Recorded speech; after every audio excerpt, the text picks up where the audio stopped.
again. So as you can see behind me, the weather today is much different. I came here yesterday and it was gorgeous and warm and sunny, and I'm just showing you, just like the clothes I'm wearing today, different from yesterday, that nature and this environment is ever changing.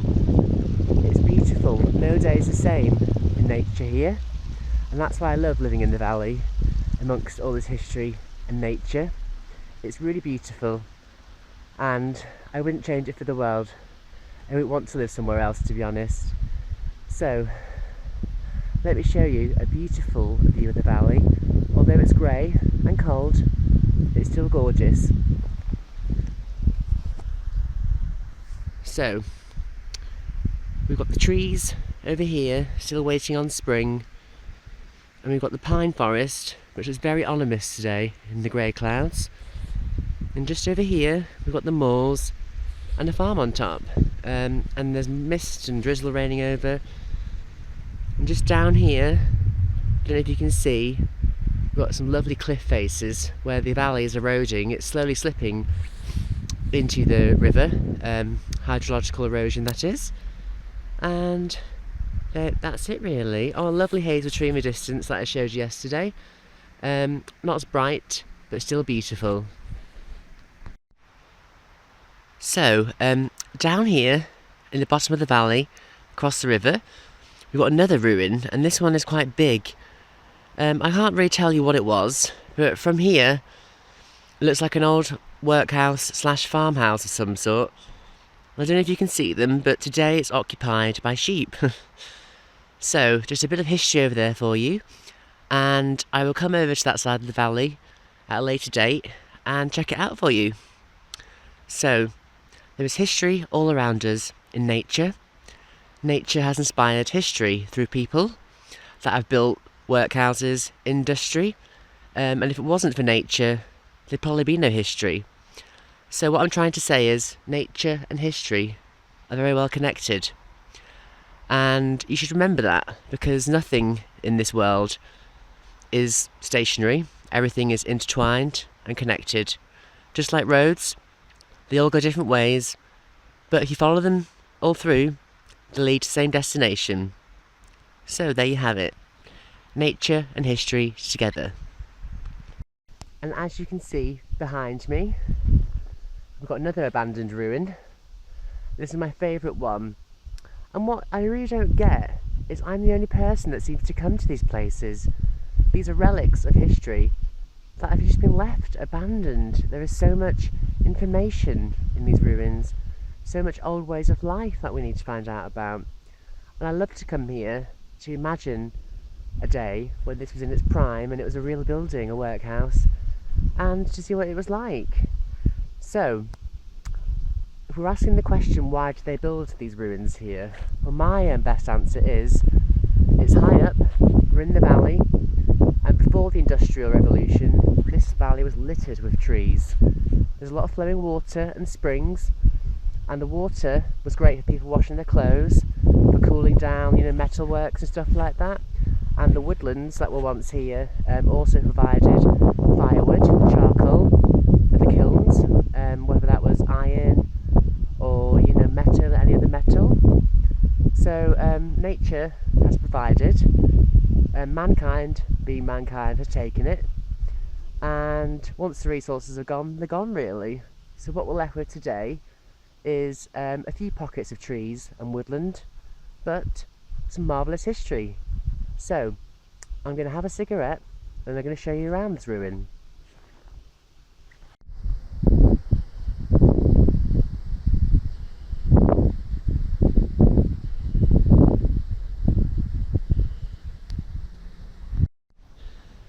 So, we've got a brief break in the clouds and the sun has made an appearance, and I'm now inside the ruin and I'll just show you around.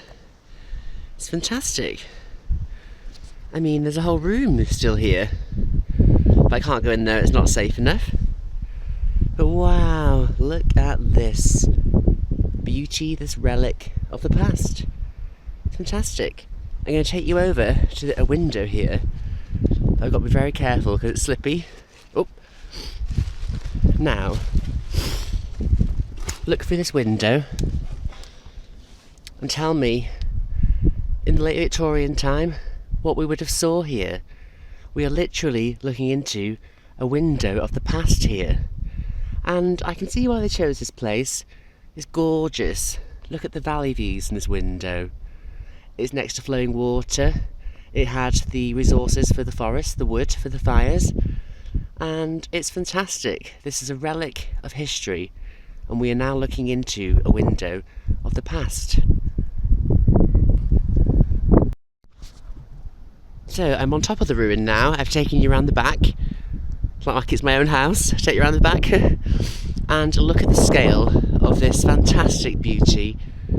Got the room down there and the remains of what was once a workhouse. And it's fantastic standing on top of here. You can see the ruins, the relics, what they meant in the past, and you've got a beautiful view of the valley.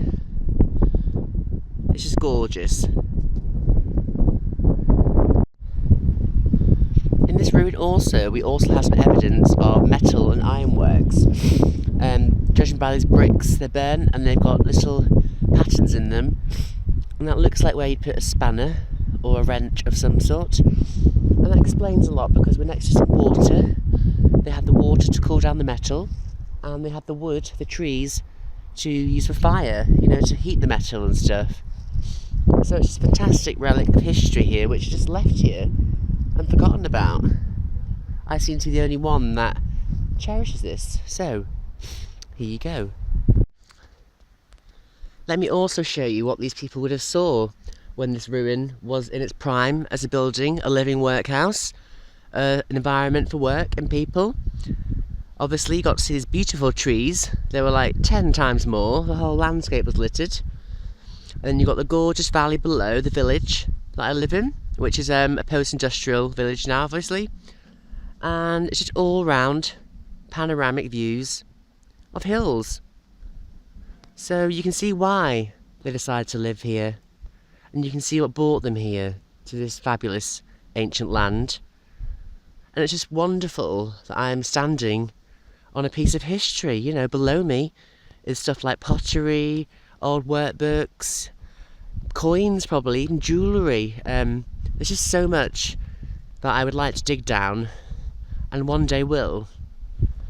So there you have it, the beautiful valley, history, nature combined, and why people chose to come here. Namaste. Let me also show you what brought the industry here, these ruins and workhouses. As you can see down here, we've got some striations of sediment material. In here is coal shale, things like iron ore, and this was used to extract from the land for energy and other reasons, power. And this is what brought the people here to a ruin like that over there.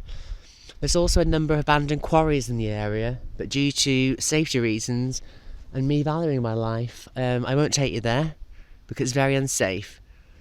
So as you can see, we've got a lot of history here, a lot of ores like iron and coal, shale, and that's what brought the industry here really, to this beautiful land. So there you have it, quarries, abandoned ruins, and a bit of geology and geomorphology for you. Namaste.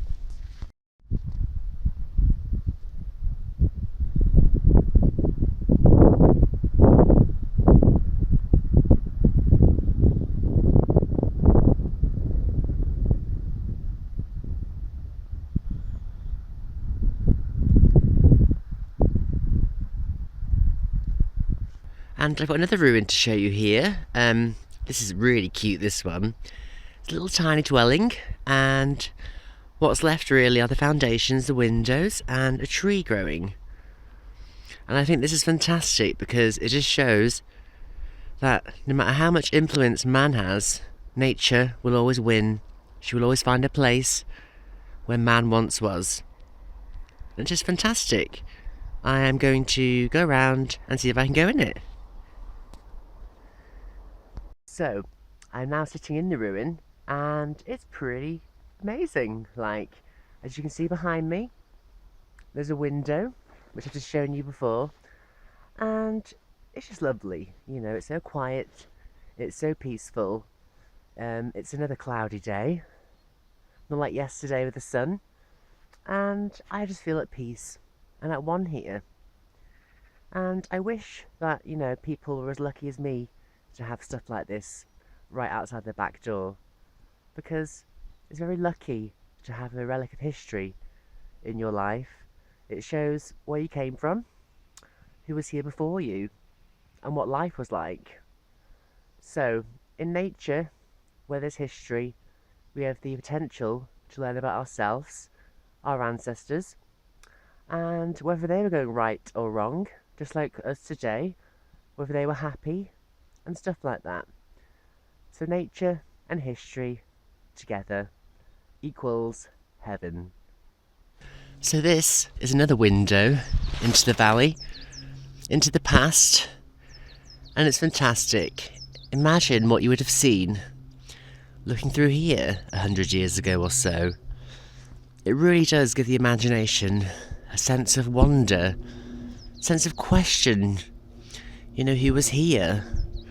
What was this? Where was it? What was it like at the time? What was the climate like? What was the weather like? What was the way of life like? I find it really fascinating, and it's just bloody fantastic. So, look through this window, like me, and tell me, what do you see? Oh, fucking hell. Not as easy as it looks, you know. It doesn't look on the camera steep, but let me tell you, it's a skill that you require if you want to get out and film in nature. So, I'm going to show you the final ruin, and this is a lovely sizable one. In fact, I'd move in if I knew how to fix it. So, I'm going to show you first a beautiful view of the valley up here. You got the village below again. We're a bit higher up this time, and you got a farm up here, and it's very grey today. Even the wind turbines are struggling to reveal themselves, and just all round greenness and beauty.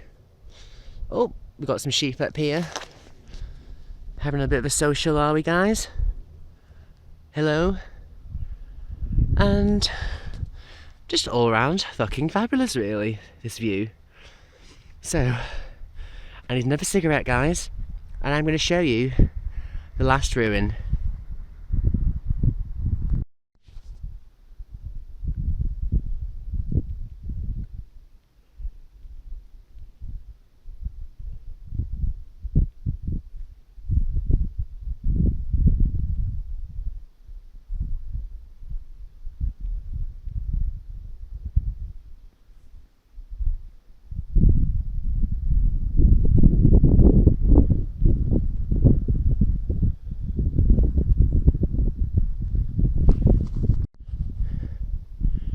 So this ruin is actually quite particularly big compared to the others. It's massive. Just show you, it was all the way down to here. And you do wonder what this was for. This must have been a big building. It could have been a farmhouse, it could have been a workhouse, it could have been anything really. And that's what I love. I just love the mystery of not knowing. It's beautiful. So we've got a very big ruin here, and I'm going to do some looking around.